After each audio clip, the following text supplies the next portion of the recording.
What's up, everyone? I'm going to try to do a quick live stream. It'll be really quick. I'm going to go over the motions I filed, what paperwork I filed, and pretty much what was said at my, what was it, a driving on a revoked driver's license. The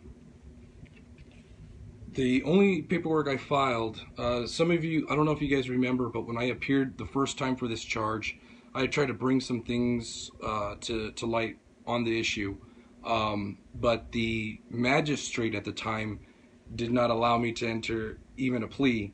The magistrate at the time entered a plea for me, to which I responded and reminded him that he is practicing law from the bench, which is unethical.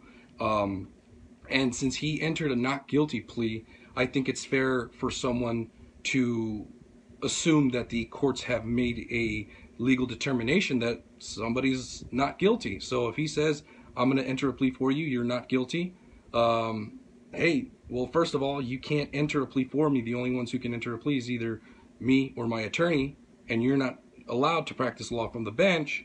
So I think it's safe to assume that you have made a legal determination that I'm not guilty. But I didn't want to piss him off. I didn't want to keep going. So I just allowed him to just set it for trial.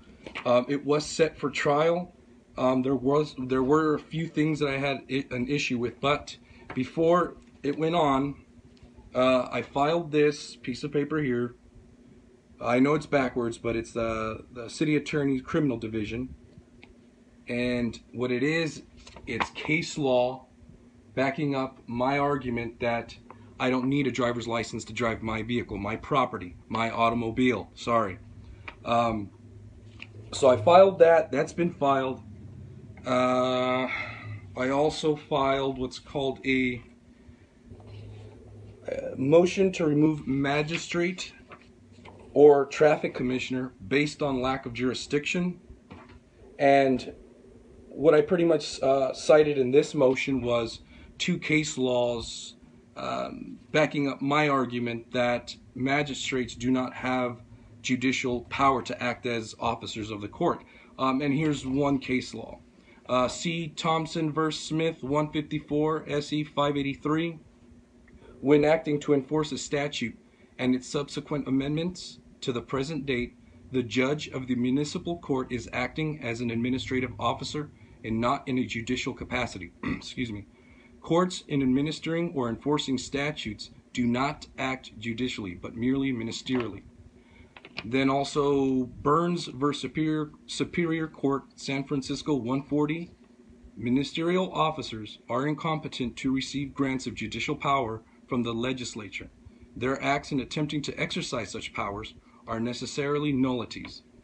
So that right there shows that, look, first of all, these people are not, these magistrates are not appointed by the people. They're not voted in. They're appointed by the courts. So if they're appointed by the courts and they're not appointed by the people and they're not giving us a jury trial, what the heck am I doing there anyways?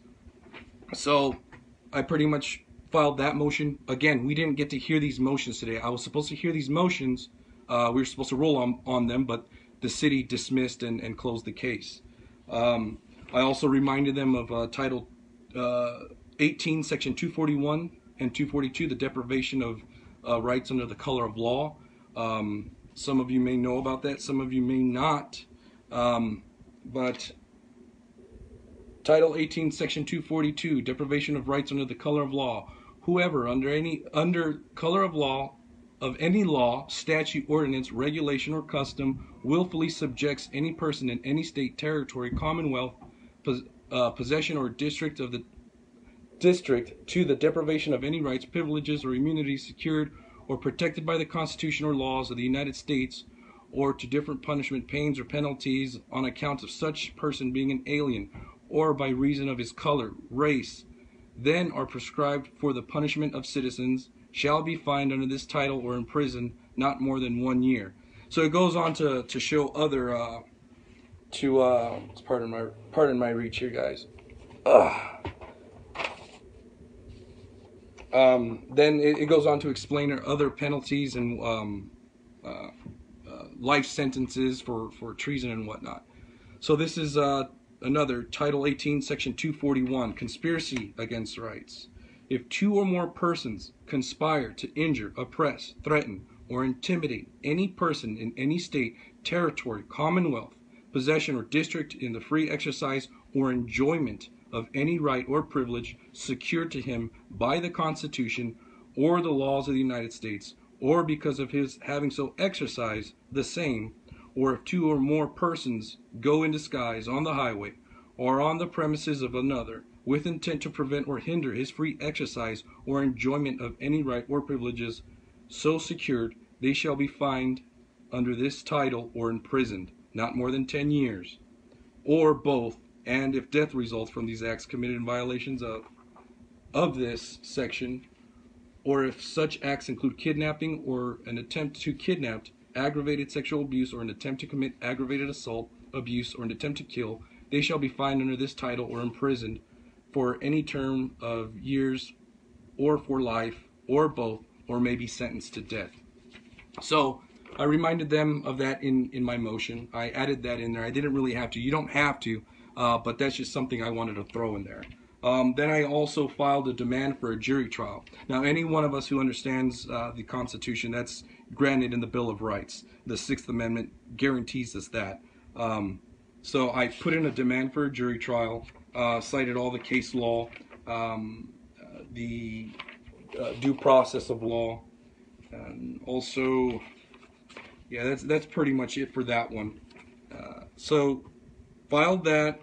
The last motion I filed was a motion to exclude evidence. The motion to exclude evidence was filed on Tuesday, and the reason I wanted to exclude the evidence was because the city presented an expired SR-22, or I'm sorry, a letter from the DMV stating my SR-22 had been expired or something happened to it. Well, I wanted to challenge that and get it thrown out because the whole beef, and I know some of you may get on me about this, I had to dance with the devil a little bit, but the statute says that on a second DUI conviction,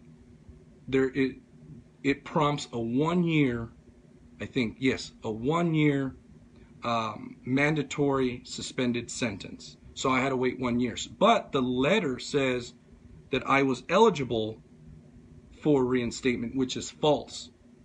I was not eligible for reinstatement when I received that letter. So I wanted to challenge that evidence and say, no, get it out of here. That is not why that is not the reason for the revocation.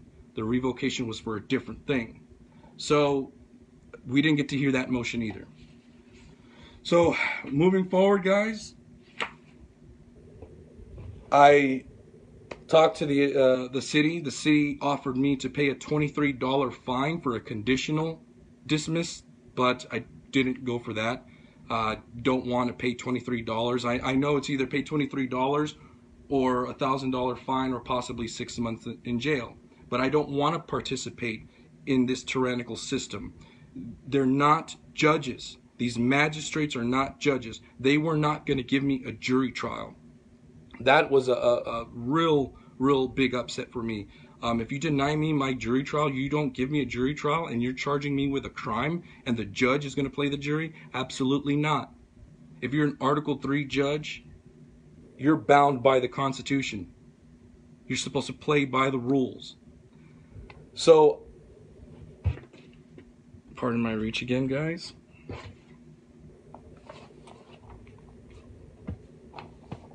I denied that offer. I rejected it. I didn't want to do it. I don't think I should have to pay for something that is mine. Driving is not a privilege; it is a right. Marbury versus Madison is a case law that says all laws repugnant to the Constitution are null and void.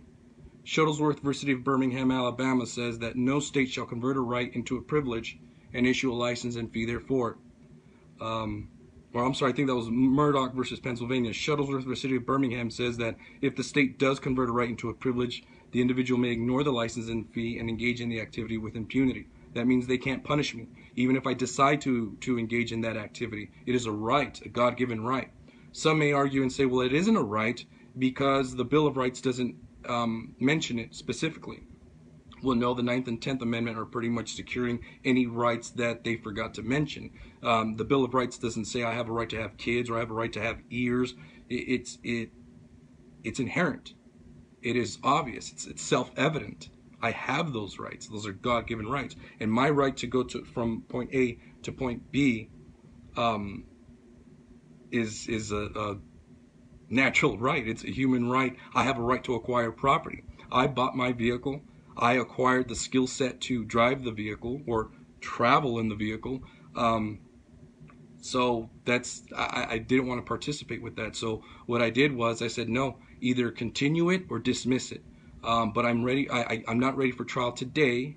I said to the city attorney, I'm not ready for trial today.